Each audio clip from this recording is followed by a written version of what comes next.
Bismillahirrahmanirrahim. Astaghfirullahalazim allazi la ilaha Astaghfirullahalazim allazi la ilaha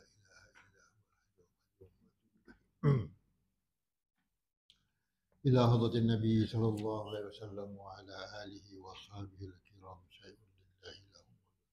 Fatihah. A'udzu billahi minasyaitonir rajim. Bismillahirrahmanirrahim. Alhamdulillahi rabbil alamin arrahmanir rahim maliki yaumiddin. Iyyaka na'budu wa iyyaka nasta'in. صراط الذين أنعمت عليهم غير المغضوب عليهم ولا الضالين آمين.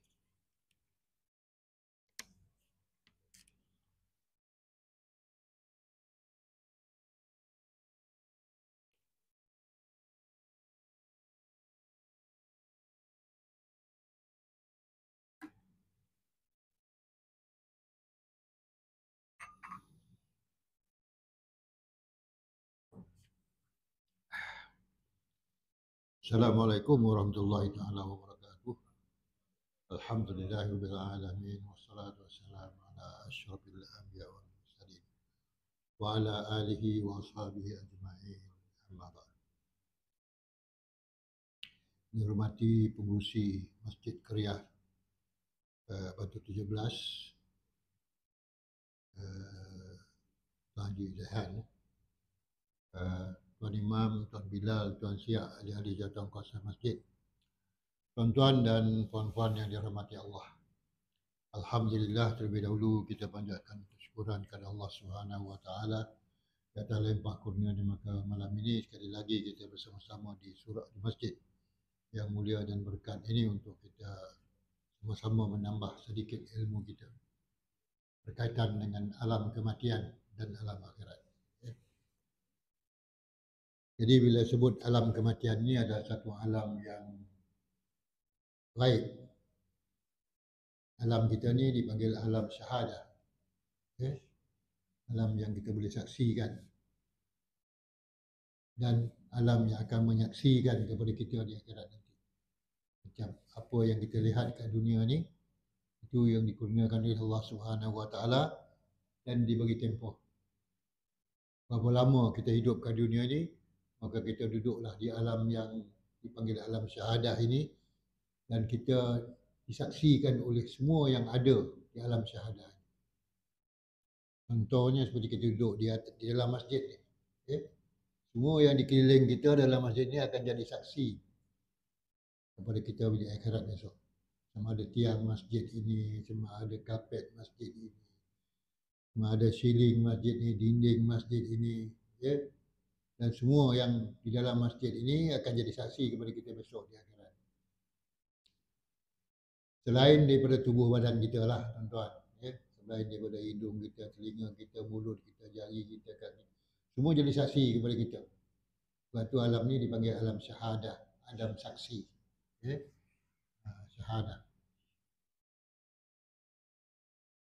InsyaAllah tuan-tuan dan puan-puan, malam ini kita masuk kepada tajuk yang telah pun kita bincangkan sebelum ini berkaitan dengan Telaga Kausar. Apa dia Telaga Kausar? Telaga Kausar ialah telaga yang bukan ada di dunia, tetapi telaga ini ada di akhirat. Yang Allah jadikan kepada semua para nabi, para rasul. Masing-masing akan dikurniakan 2 telaga Kausar di akhirat besok untuk umat dia. Nabi Muhammad sallallahu alaihi wasallam akan memiliki 2 telaga Kausar untuk umat dia. Lepas tu bila kita baca surah Al-Kausar, inna a'tainaka al-kausar fasalli li rabbika wanhar inna syani'aka huwal abtar. Inna a'tainaka, sesungguhnya kami telah kurniakan kepada engkau Al-Kausar. Engkau ya Muhammad Al-Kausar, telaga Kausar. Telaga yang penuh dengan nikmat, kemewahan dan yang mengandungi air yang datang dari satu sumber. Dan bila kita diminum air tersebut, maka kita tidak akan dahaga lagi selepas itu, tuan-tuan. Sebab itu Antara syafaat yang akan kita dapat besok di akhirat ialah kita dapat meminum air telaga Kausar. Sesungguhnya kami telah meninggikan engkau Muhammad telaga Kausar. Fasalli, maka hendaklah engkau sembahyang. Fasalli li rabbika, maka hendaklah engkau salat untuk Tuhanmu. Wanhar, dan berkurban. Masuk kurban kita yang kita lakukan pada Idul Adha ini. Itu pun dipanggil kurban. Fasalli rabbika wanhar inna syani'aka huwal abtar. Sesungguhnya mereka-mereka yang mencemuh engkau wahai Muhammad bahawa engkau adalah terputus, maknanya tak ada keturunan, tak ada anak, anak lelaki tak ada. Sesungguhnya mereka lah yang terputus keturunan.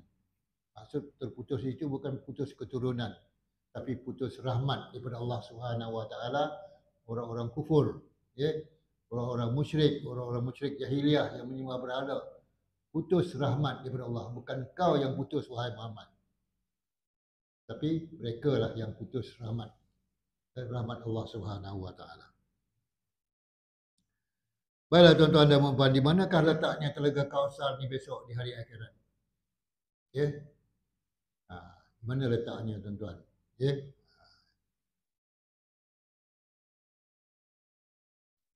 Menurut Imam Al-Qurtubi rahimahullah,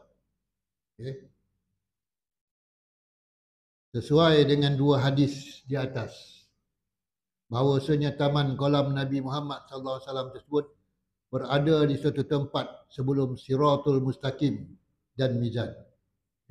Sebelum Siratul Mustaqim dan sebelum Mizan, di situlah letaknya telaga Kausar. Telaga Kausar bagi Nabi Muhammad SAW. Agak-agak boleh cari tak tuan-tuan? Bila kita dah duduk alam akhirat besok lah. Boleh cari tak kalau kata ni dah bagi tahu dah ni. Sebelum Siratul Mustaqim dan Mizan ada telaga Kausar. Itu yang kita tak nampak sebab dia alam gaib, alam akhirat. Tapi di dunia ini kita dah dibagi tahu dah mana letaknya telaga Kausar tu. Tapi nak cari web tak boleh lah.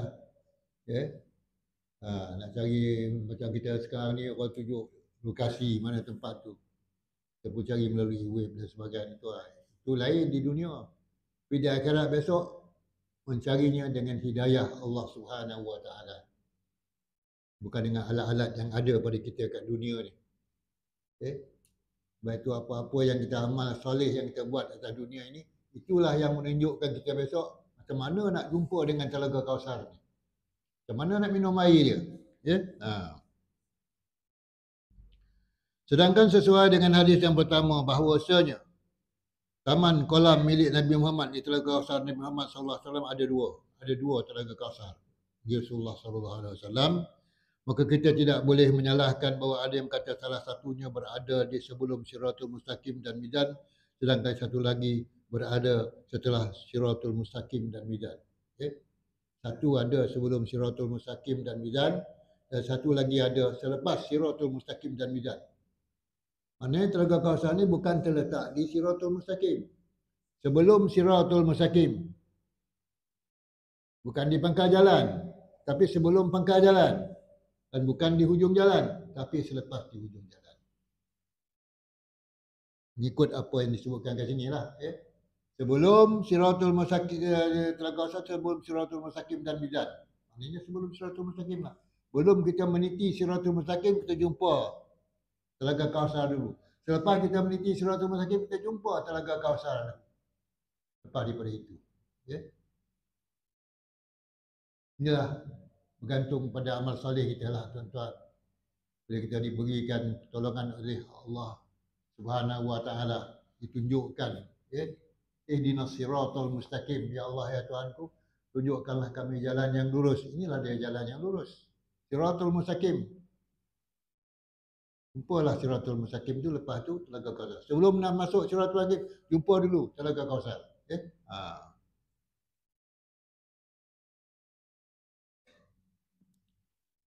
Begitu juga dengan nabi-nabi lain yang mempunyai dua taman kolam. Nabi-nabi lain tu juga ada dua. Ada dua Telaga Kausar dia. Yang satu sebelum Sirat dan Mizan dan yang satu lagi sesudahnya. Sama juga. Tapi yang mana satu Nabi Muhammad punya sebelum Siratul Mustaqim dan Mizan. Dan mana satu yang Nabi Muhammad punya selepas Siratul Mustaqim dan Mizan dengan Nabi-Nabi yang lain. Nabi Adam ada, Nabi Hud ada, Nabi Saleh ada, ya, Telaga Kausar ada, Nabi Yusuf pun ada, Nabi Nuh pun ada Telaga Kausar dia. Mana satu Nabi Muhammad SAW punya. Dia hanya bagi kedudukan secara umum sahaja.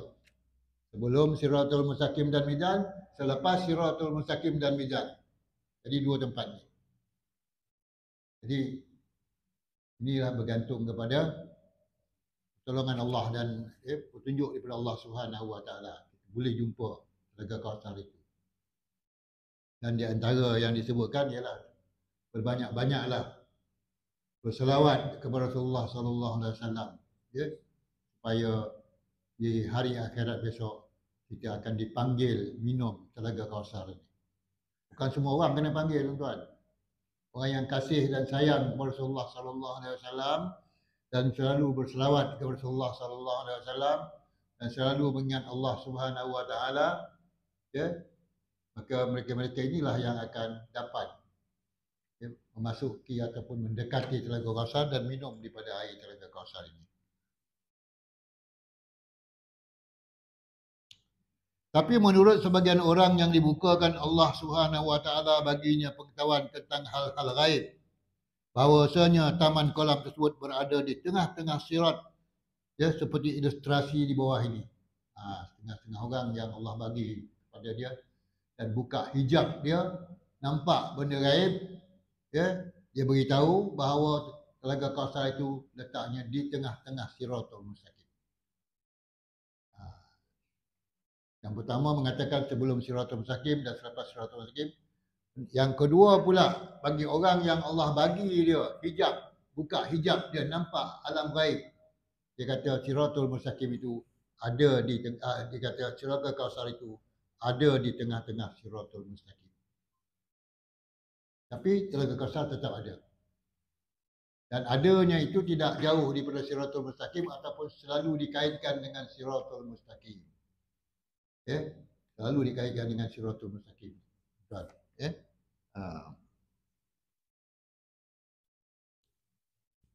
Siapa yang ada kitab tu bolehlah tengok, ya, ilustrasi ni. Taman kolam ni Siratul Mustaqim dan Siratul Mustaqim di kanan tu dia duduk di tengah-tengah Telaga Kausar ini. Itu kedudukan dia. Telaga Kausar ni, tuan-tuan. Ya.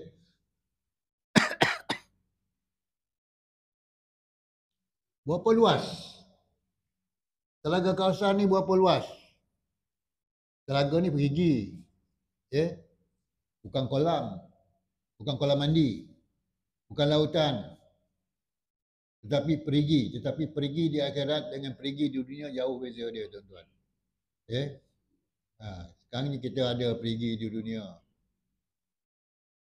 Orang sekarang ni menyumbang, menderma perigi di tempat-tempat yang kekurangan air, di Syria, di Kemboja, di Afrika, ya. Sumbangkan duit, gali perigi. Berapa besar perigi dia? Kalau yang saya tahulah di Kemboja tu, perigi dia bukanlah besar sangat, tetapi satu perigi tu harga dia 1,000. Ya. Ada satu kali saya sebut cerita ni pada tuan-tuan, ada 20 perigi digali dan dia nak 20,000. Tapi duit tak sampai. Pergi pun kena kambus balik. Sebab duit tak sampai. Tak ada amanah lah. Maknanya orang yang pungut duit untuk dihantar ke Kemboja tu supaya digali perigi, orang dah gali perigi, duit tak sampai. Apa orang sana buat? Dia kambus balik lah. Ya? Sebab orang sini tak amanah. Dia pungut-pungut duit, masuk dalam poket dia. Ini cerita kemudian nak, tuan-tuan, ya. Tapi berlaku. Sebenarnya berlaku. Tapi Telaga Kausar ni bukannya pakai duit. Dia tak pakai duit, tuan-tuan. Ya. Taman kolam ini ataupun Telaga Kausar ini sangat luas sekali. Sebagaimana yang diisyaratkan oleh Rasulullah sallallahu alaihi wasallam, betapa luasnya taman kolam ini. Ini sabda Rasulullah. Rasulullah beritahu luasnya. Tapi dalam keadaan yang berbeza-beza pada tempat yang berbeza-beza, pada kedudukan orang ramai yang berbeza-beza. Ya. Sesungguhnya ukuran taman kolamku, kata Rasulullah, seperti dari Kaabah hingga Baitul Maqdis. Hingga Baitul Muqaddis. Daripada Kaabah, luasnya Telaga Kausar tu sampai Baitul Muqaddis. Berapa jauh? Berapa ribu kilometer? Kalau naik unta, dulu-dulu orang naik unta, ambil masa tempoh sebulan baru sampai daripada Kaabah sampai Baitul Muqaddis. Masa Rasulullah Isra' dan Mi'raj, tak sampai pun setengah malam. Ya. Lepas Isyak sampai Baitul Muqaddis, belum subuh, belum habis Isyak lagi dah sampai dah. Buat solat di situ, kemudian naik. Kemudian balik, belum subuh lagi dah sampai dah. Maknanya di segi peristiwa Isra' dan Mi'raj itu dekatlah. Ya. Antara Kaabah dengan Baitul Muqaddis. Tapi kalau perjalanan biasa, kafilah-kafilah Arab yang pergi berniaga daripada Kaabah, daripada Mekah ke Syam, ambil masa sebulan. Okay. Menunggang unta zaman dulu. Tapi kita tak bolehlah bandingkan dengan zaman kita sekarang ni. Okay. Kalau kita tengok dengan kapal terbang pun, kita daripada sini sampai ke Mekah 7 jam sahaja. Okay. Bukan kita lihat di segi jarak jauh yang cepat perjalanan, tak. Di segi berapa luasnya dia. Kaabah sampai Baitul Muqaddis. Itulah luasnya Telaga Kausar. Di akhirat besok. Bukan di dunia, di akhirat besok Telaga Kausar. Dalam sabda baginda yang lain kepada kaum yang lain, Rasulullah bercakap ada berbeza-beza dia punya audiensnya. Ya, orang yang dengar dia berbeza. Ya. Dari Adnan hinggalah ke Ilya. Adnan ni kat mana ni? Eden ni. Dari Eden ke Ilya. Dan dalam sabdanya pada kaum yang lain, dari Safa hinggalah ke Adnan. Okay. Safa, Marwah. Dari Safa hingga ke Adnan. Maknanya maksudnya lebih kurang antara Kaabah dengan Baitul Muqaddis je lah. Okay. Dia tak berkisar di sekitar Mekah, tapi dia keluar jauh sampai ke luar, sampai ke Baitul Muqaddis, sampai ke kawasan-kawasan Palestin, Adnan tu. Ya. Dan sabdanya kepada kaum yang lain, luasnya Telaga Kausar ini ialah sepanjang perjalanan 1 bulan di zaman Rasulullah. Dalam 1 bulan tu naik apa, tuan-tuan? Sekarang ni orang kita pergi ke Jeddah, dah ada ke dah naik komuter dah? Pergi Mekah. Daripada Jeddah ke Madinah, daripada Madinah ke Jeddah dah naik komuter dah. 2 jam je. 2 jam. Okay. Zaman sekarang. Tapi zaman Rasulullah dahulu, nak sampai daripada Kaabah ke Baitul Muqaddis tu ambil masa sebulan. Okay. 1 bulan. Begitulah luasnya begitulah luasnya Telaga Kausar. Luas Telaga Kausar ni. Artinya, air yang ada dalam Telaga Kausar tu sangatlah banyak. Bukanlah sedikit airnya. Tapi bukan semua orang boleh dapat. Bukan semua orang suka hati nak dapat air, tengok air banyak, kita pun datang. Ada yang kena tolak.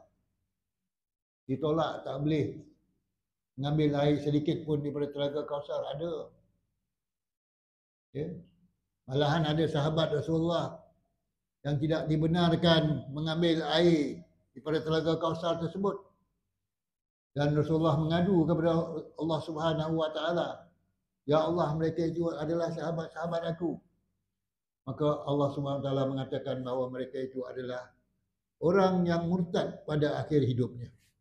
Tak oleh Telaga Kausar. Orang yang pada akhir hidupnya murtad. Apa makna murtad? Orang yang keluar daripada agama Islam. Pada akhir hidupnya dia keluar. Okay. Ini berlaku, tuan-tuan. Zaman bila Rasulullah wafat, zaman Sayyidina Abu Bakar, ramai orang murtad. Orang Islam murtad. Pertama dia menolak salat. Yang kedua dia tak nak keluar zakat. Yang ketiga, dia mengakui nabi-nabi palsu itu adalah nabi. Itu murtad. Apakah orang ini yang akan ditolak daripada mendekatkan diri pada Telaga Kausar? Itu kemungkinan jugalah, tetapi ini kita serahkan kepada Allah Subhanahu Wa Taala untuk mengadilinya. Tetapi bila mereka tak boleh mendekati Telaga Kausar, maka Rasulullah pun mengadu mereka itu adalah sahabat-sahabatku ya Allah. Tapi Allah kata mereka itu adalah sahabat-sahabatmu yang murtad pada akhir hayat dia. Kita yang paling takut sekali tuan-tuan dan puan, su'ul khatimah. Su'ul khatimah, hujung hayat kita banyak rajin beribadah sejak kita balik sampai 40, 50, 60 tahun.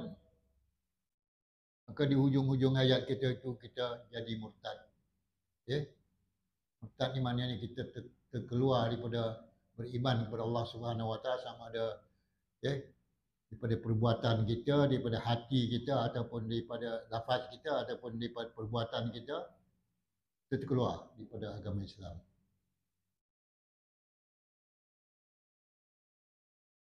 Maka malanglah setelah kita berpuluh-puluh tahun melakukan amal ibadah, bulan puasa kita puasa, bulan raya kita bulan raya, bulan kurban kita kurban. Bulan apa lagi? Ya, macam-macam ibadah kita buat. Ya. Puasa 6 hari kita puasa, puasa Zulhijjah kita puasa. Banyak ibadah kita buat, tapi di hujung hayat kita terkeluar daripada agama Islam. Maka orang-orang ini tidak akan dapat masuk Telaga, tidak akan dapat meminum air Telaga Kausar. Akhirnya mereka gagal. Ya? Kerana di hujung hayatnya mereka murtad dan berpaling tadah daripada agama Allah Subhanahu Wa Taala. Jadi luasnya Telaga Kausar ni 1 bulan perjalanan kata Rasulullah SAW. Walaupun Rasulullah kata daripada Ka'bah ke Baitul Muqaddis, daripada Adnan ke Elia, ya, daripada Safa ke Adnan, ya. Tapi secara kesimpulannya sebulan perjalanan di zaman Rasulullah, bukan di zaman kita. Kalau zaman kita ni kejap je lah. Kita naik apa? Naik kapal terbang ke, naik helikopter ke, naik jet ke apa ke, ya. Tak sampai lah 10 hari pun tak sampai, tuan-tuan. Ya.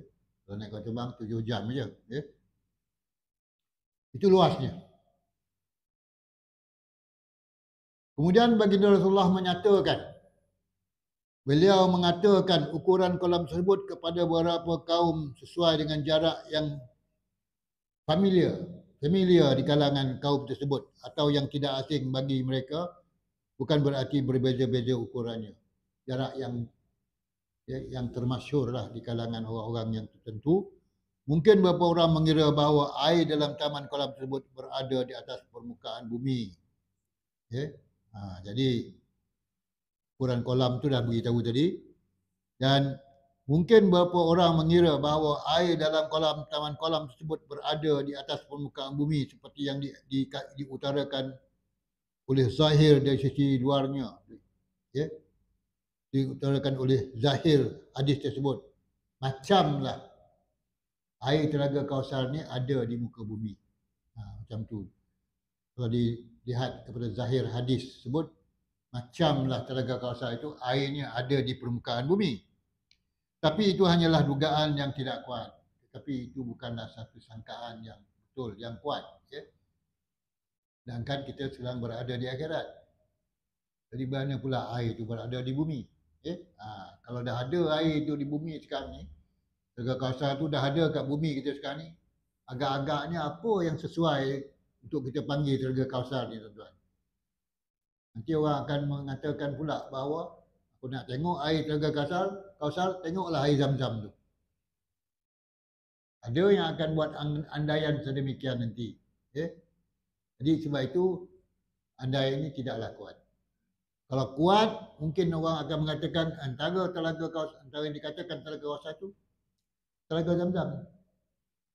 Itu tidak sepatutnya berlaku lah. Okay? Sebab ini kita bercerita tentang alam akhirat, bukan cerita tentang alam dunia. Okay? Akan tetapi sebenarnya air Telaga Kausar ini berada di mana? Berada dalam gorong di dalam perut bumi.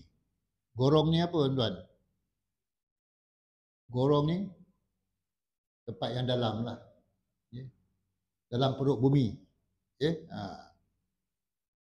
Bukan layaknya mata air yang mengalir ke sungai di dunia. Mata air yang mengalir di sungai-sungai ke dunia ni ada sumbernya yang dalam di perut bumi. Ada sumbernya yang dalam di bumi.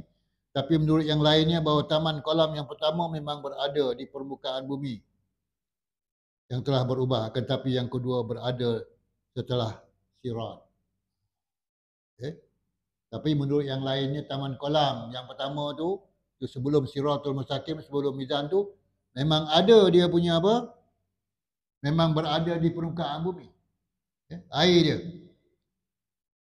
Taman kolam yang pertama tu ada di permukaan bumi.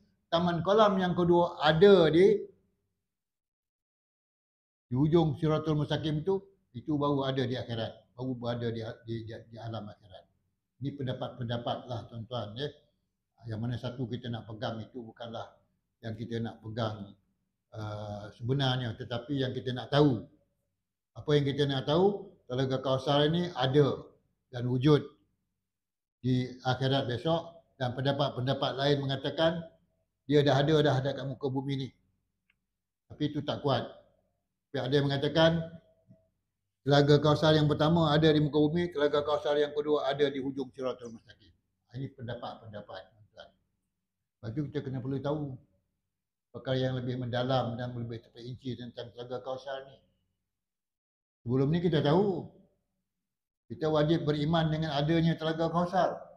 Tetapi sejauh mana kita tahu? Bagaimana kedudukannya, bagaimana keluasannya, bagaimana jarak jauhnya daripada tempat-tempat yang dikatakan Telaga Kausar ini. Ya? Ini kita tahu lebih daripada orang lain lah, ataupun kita tahu lebih terperinci.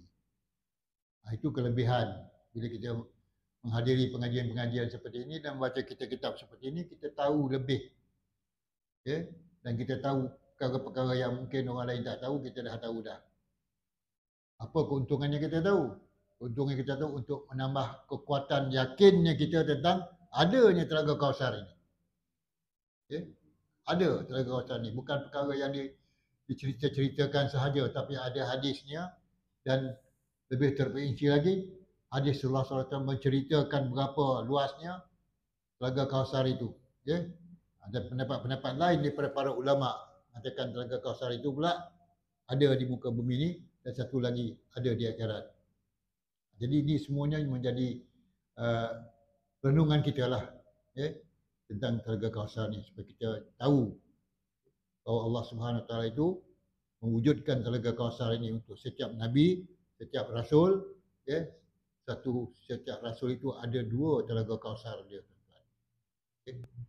Sebab itu umat Nabi Muhammad, umat Nabi Hud, umat Nabi Saleh, Nabi-Nabi mereka ada Telaga Kausar, tapi mereka hanyalah boleh mengambil air dari Telaga Kausar untuk Nabi mereka yang umat Nabi Hud, dia Telaga Kausar Nabi Hud lah. Umat Nabi Saleh, Telaga Kausar dia Nabi Saleh punya lah. Dia tak boleh masuk Telaga Kausar Nabi Muhammad SAW. Minta pun tak boleh. Untuk umat Nabi Muhammad, Telaga Kausar Nabi Muhammad. Untuk umat Nabi Adam, Telaga Kausar Nabi Adam alaihi salam. Jadi kita kena tahu tiap-tiap Nabi dan Rasul ada Telaga Kausar dia.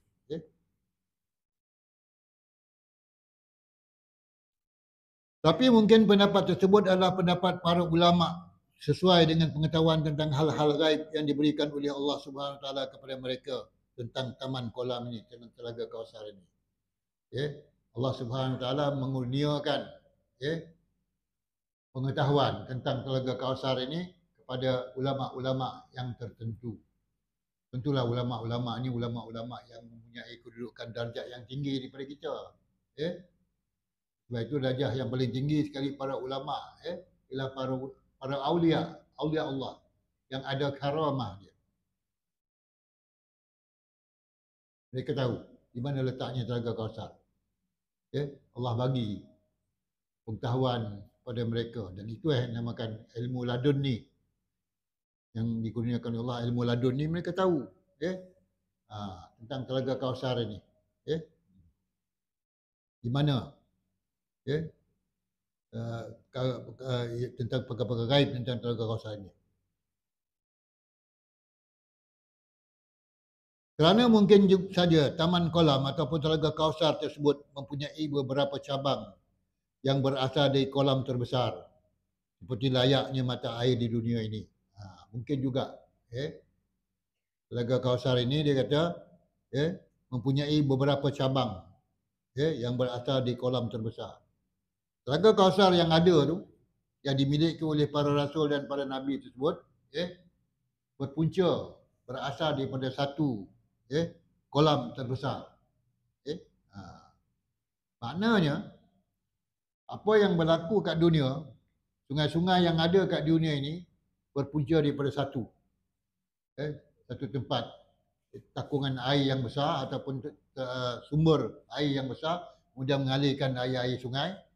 Begitu juga dengan Telaga Kausar besok, berasal daripada satu tempat yang besar, yang taman kolam yang tersebut, di kolam yang terbesar, maka dia mewujudkan Telaga Kausar yang banyak. Ini pendapat, tuan-tuan.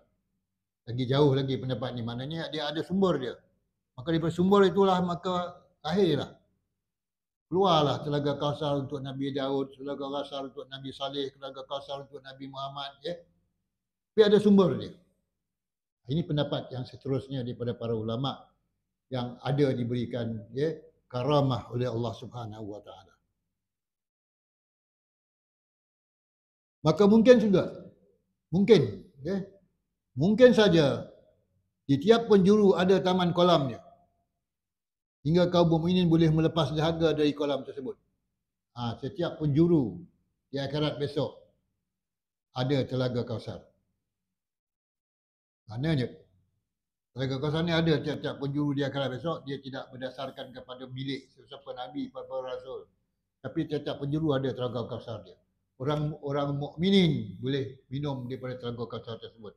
Maksud orang-orang mukminin, orang-orang yang beriman. Orang kafir tak dapat meminum air daripada Telaga Kausar ini. Walaupun Telaga Kausar ini ada setiap penjuru di akhirat besok, tapi hanyalah orang beriman yang boleh minum air tersebut.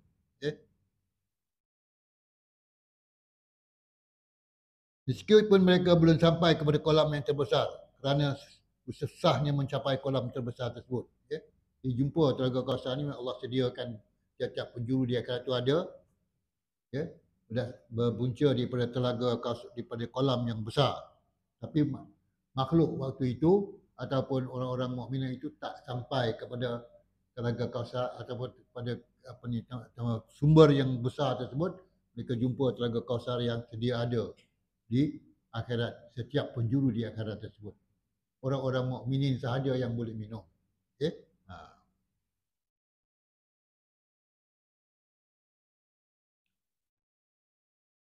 Jadi perkara-perkara seperti ini hanyalah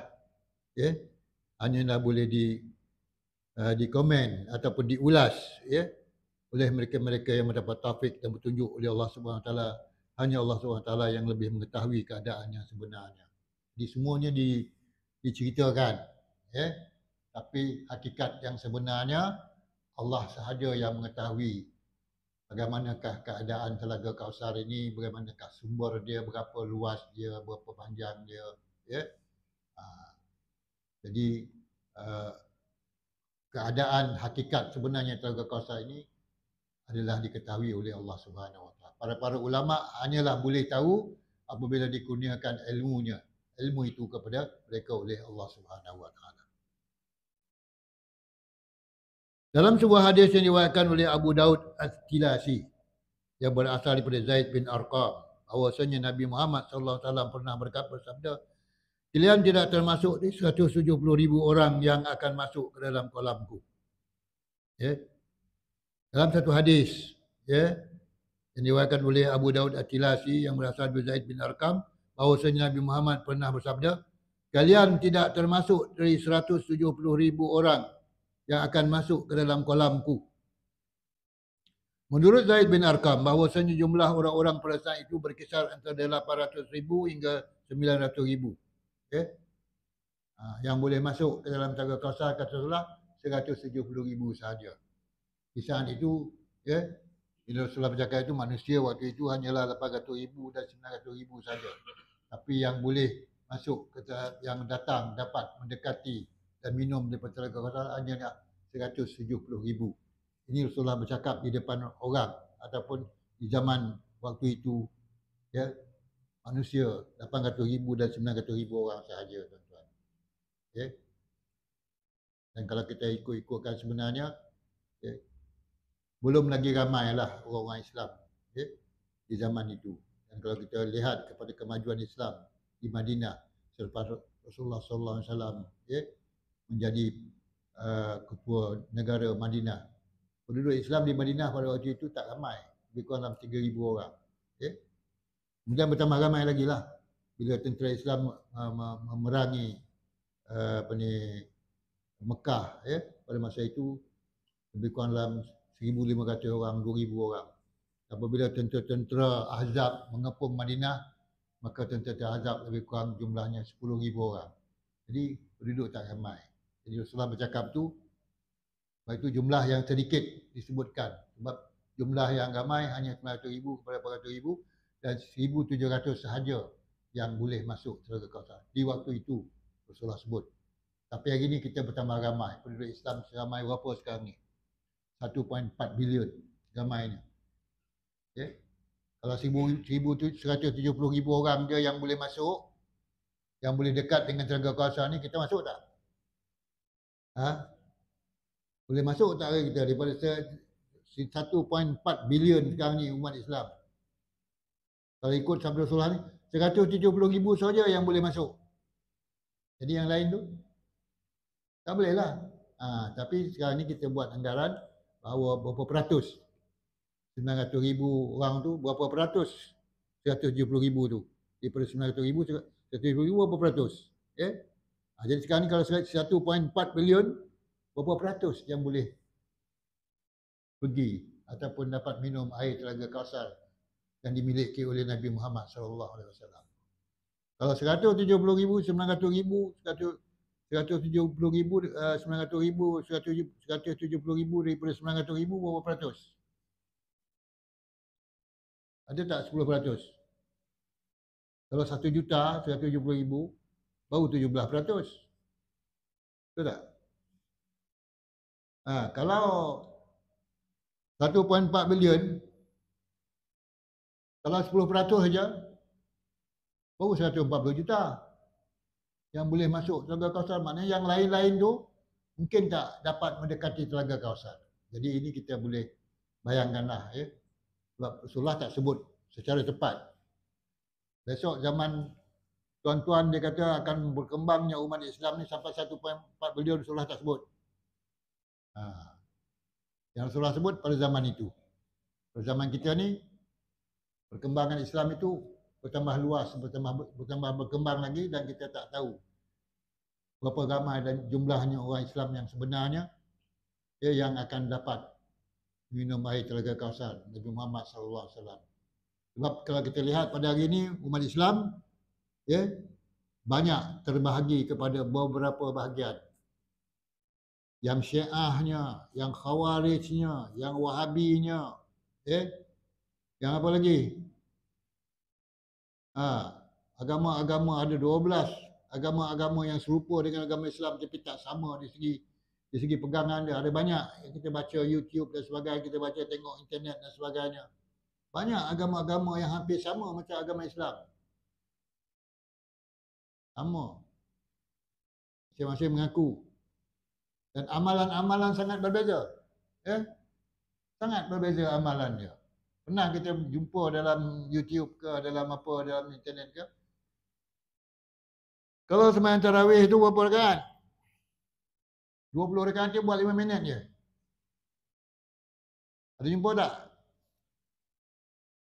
5 minit dia sembahyang 20 rakaat. Lebih daripada apa ni? Lebih daripada patung, ya. Lebih daripada patung yang apa? Yang jungkar joget tu, tuan-tuan. Jadi ini kita nak tahu kita ni apakah ya kita ni benar-benar ya sebenar-benarnya kita ni berpegang teguh kepada ya keimanan kepada Allah Subhanahu Wa Taala. Barulah kita yakin kita ni adalah orang yang beriman dan insya-Allah kita termasuklah golongan yang dikatakan kalau zaman dulu 170,000 daripada 900,000, zaman sekarang ni mungkin kita termasuk ratus jumlah daripada 1.4 bilion tu, kita termasuk golongan yang dapat minum air telaga Kausar Nabi Muhammad sallallahu alaihi wasallam. Ya, tuan dan puan.